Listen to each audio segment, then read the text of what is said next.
नमस्कार, मैं अर्चना सिंह, अधिवक्ता, समाज सेविका, अपने इस YouTube चैनल पर आप सभी का हार्दिक अभिनंदन करती हूँ। आज का हमारा विषय है जीवन को समझे। जीवन प्रबंधन एक ऐसा विषय है जिसे सीखने की जरूरत हर किसी को है। इस विषय को समझने में कोई हिचकता है या आनाकानी करता है तो भी जीवन में आने वाली परिस्थितियाँ उसे यह विषय सीखने के लिए मजबूर कर ही देती है। जिंदगी का हर पल हमें कुछ सिखा कर जाता है, लेकिन यदि व्यक्ति बिल्कुल भी होश में नहीं है तो वह इसका लाभ नहीं ले सकता। अन्यथा जीवन में मिलने वाली असफलताएं, परेशानियां, चुनौतियां, अपमान, शारीरिक व मानसिक कष्ट यह बताते हैं कि जिंदगी जीने में कहीं कोई भूल तो जरूर हुई है, जिसका परिणाम आज भुगतना पड़ रहा है। यदि आज भी इसके जीने के तौर तरीके नहीं सीखे गए और इन भूलों को दोहराते रह गए तो आने वाला भविष्य अंधकार में, कष्ट में हो सकता है।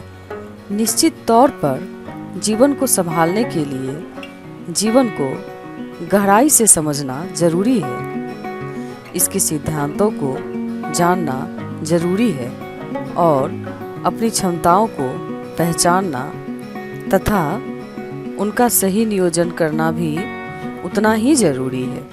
व्यक्ति अपने पूरे जीवन में खुशियां तलाशता है, फिर भी उसे वह तृप्ति नहीं मिल पाती जिसकी वह तलाश करता है। वह सुकून उसको नहीं मिल पाता जो उसे आत्मसंतुष्टि दे सके एवं सार्थकता का अनुभव करा सके।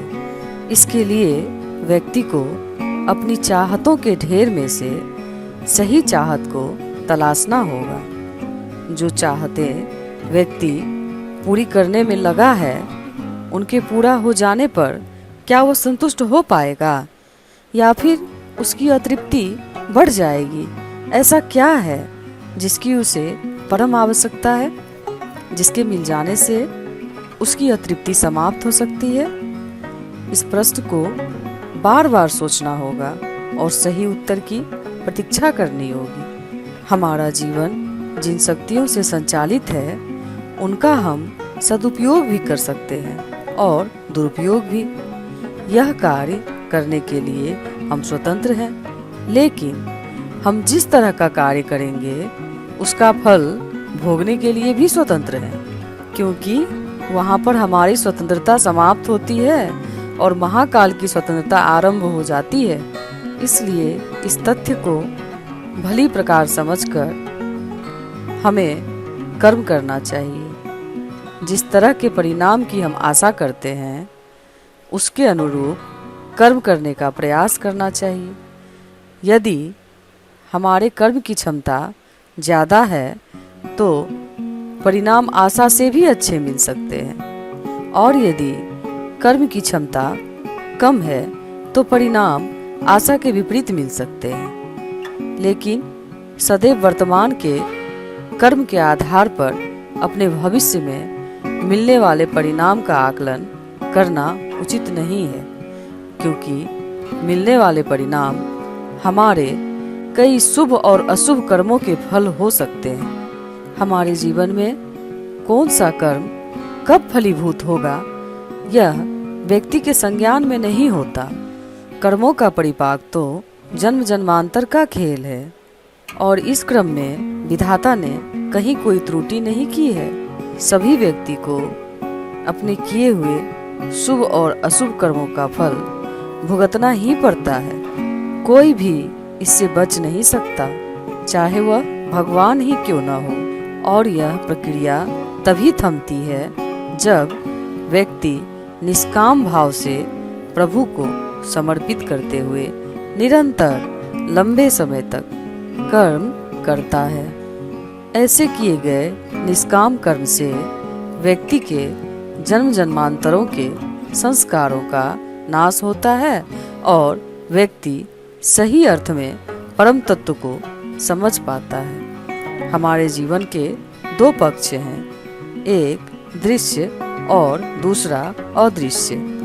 अच्छा व्यवहार दूसरे व्यक्ति को अपना बना लेता है और बुरा व्यवहार उसकी भावनाओं को बुरी तरह से उद्वेलित कर देता है, जिससे उसकी भावनाएं भी अपनी प्रतिक्रिया देती है और वह उन्हें महसूस करता है, भले ही पूरी तरह से कह न सके। भावनाओं की यही घुटन पीड़ा ही दूसरे व्यक्ति के लिए संस्कार बन जाती है, जो उसका इस जन्म के साथ साथ अन्य जन्मों में भी पीछा करती है, अपना हिसाब पूरा करती है। हिसाब पूरा करने का यह कर्म रिश्तों के रूप में होता है, जैसे पति पत्नी का रिश्ता, भाई बहन का रिश्ता, मित्र या दुश्मनी का रिश्ता अथवा अन्य कोई भी रिश्ता। सामान्यतः यह देखा जाता है कि व्यक्ति उसी को ज़्यादा याद करता है जिससे उसको अधिक पीड़ा मिलती है, और ऐसा होने पर वह व्यक्ति उसके आसपास किसी न किसी रूप में या किसी रिश्ते के रूप में अवश्य आ जाता है, क्योंकि यह प्रकृति का नियम है कि आप जिसके बारे में सोचेंगे, जिसके बारे में चाहत रखेंगे, वह आपको देर सवेर मिल ही जाएगा। देर सवेर मिलने पर भले ही आपको उसकी आवश्यकता न हो या उसकी चाहत खत्म हो गई हो, लेकिन फिर भी वह मिलेगा। इसलिए इस मामले में सावधान होने की ज़रूरत है कि आप किसके बारे में अधिक सोचते हैं और आप पाना क्या चाहते हैं।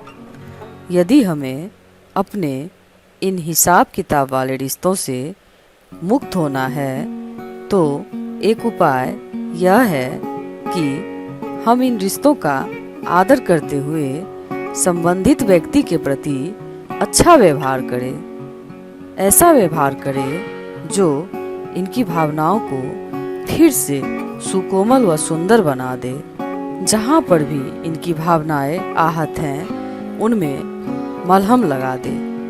ऐसा होने पर ही बदले की भावना रखने वाले ये रिश्ते प्रेम की सुगंध से सराबोर होंगे। इसके साथ ही जीवन में होने वाली विपरीत परिस्थितियों का सामना करने पर भगवान को कोसने के बजाय उनका आशीर्वाद माने, क्योंकि कठिन समझे जाने वाली यह विपरीत परिस्थितियों से गुजरने पर ही हमें पता चलता है कि हम कितने पानी में हैं। व्यक्ति के जीवन में आने वाली किसी भी तरह की परिस्थिति उसके विकास के लिए सर्वोत्तम होती है।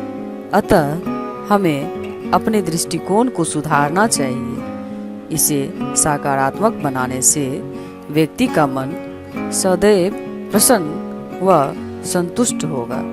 इसी के साथ आज के इस कथन को यहीं समाप्त करते हुए हम बहुत जल्द मिलेंगे, कल फिर किसी नए विषय पे चर्चा करते हुए।